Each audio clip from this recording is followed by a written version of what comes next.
Okay, one last question, because some of them you've already traversed. Are you concerned? This is kind of a smaller question. You've answered all the big ones. We're gonna close this out with a light one here.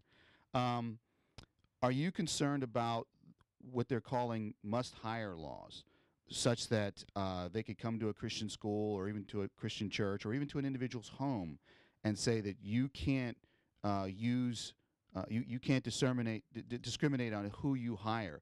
Obviously, opening up the venue for someone who has aberrant theological, which we consider theological positions, on for example, homosexuality. A homosexual could come and demand a right to teach at your public school, and then have legal regress against you if you don't hire them. Or even a homosexual could say that they want to come and babysit your child, or you hire a homosexual unknowingly, and they're babysitting your child at home alone, and then you find out they're homosexual, and you ask them not to work for you, and then it seems that the government wants to be able to come in and step into the home, into the Christian school, into the church, and say, no, you don't have a right to fire those people. In fact, we have legal remedy against you.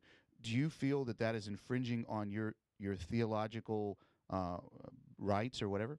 Almost certainly, and I think even by asking the question, you've given the answer. But to back it up scripturally, the Lord said, "Render unto Caesar the things that are Caesar's, and unto God the things that are God's."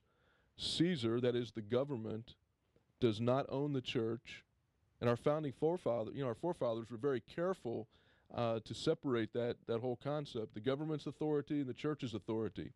And the fact that the government doesn't tax the church is because Jefferson said the power to tax is the power to control. They have no business to have any authority in any regard over the church and what the church does. So that they come in and say, I must hire a Catholic to teach in a Baptist school. We have a Christian day school. We'll have to say, sorry, but we don't believe the same things. We believe some of the same things, but in some areas we're sharply divided, and I'm going to hire someone to teach there that believes what we believe. And so Caesar should never have authority over the church, and Caesar should never have authority over the home. Frankly, there's some areas in which our lives touch government.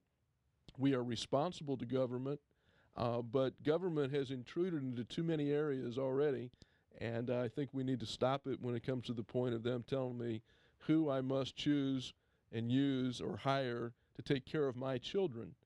And I use the term my. Ultimately, they're God's children, and I'm a steward of those children. I rear my children for the Lord because He's given me that responsibility, and I'm not going to let Caesar decide how to do that. So we'll have to draw some lines someplace here, and I'm ready to draw them. I don't know about you. Wow.